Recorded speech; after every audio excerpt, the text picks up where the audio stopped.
Hola, bueno, vamos a hacer unas borlitas.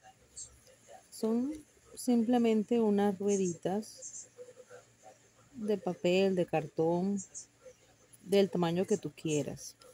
Vamos a enrollar acá un hilo que tiene 25 vueltas y está de 1 metro.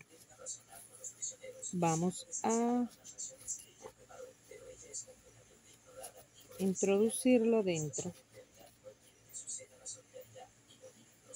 Y así vamos a armar nuestra borlita con la que vamos a decorar. Si tú la quieres más tupida, tú lo puedes hacer con mucho más hilo. Le pones 30 vueltas, 40 vueltas, las que tú quieras.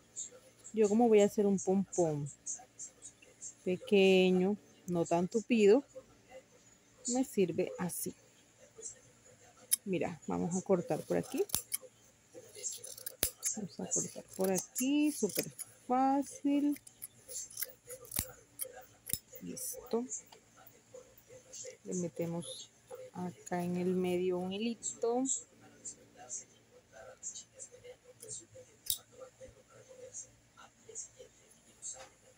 Bien amarradito para sostenerlo.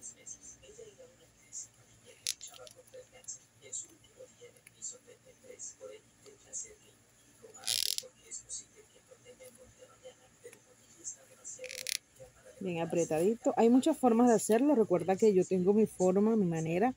Así lo hago yo. Hay otras personas que lo hacen de manera diferente. Pues tú puedes intentar la forma para ti más práctica, fácil y rápido.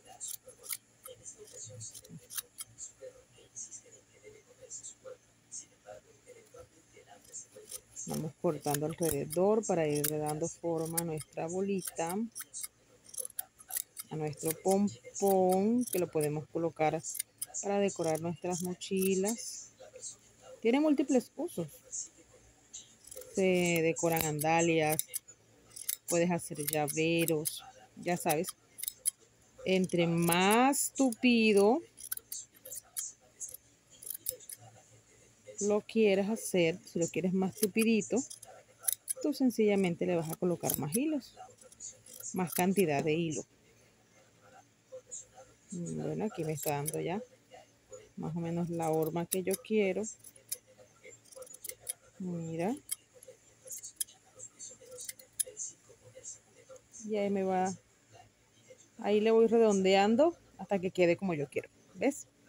Este es un pompón para mochila guayú que tiene múltiples usos y se usa en casi todas las decoraciones que vamos a hacer con las mochilas. Ya sabes, sígueme, Artesanías Guayú Jusayuclán. Te enseño cómo lo hago yo.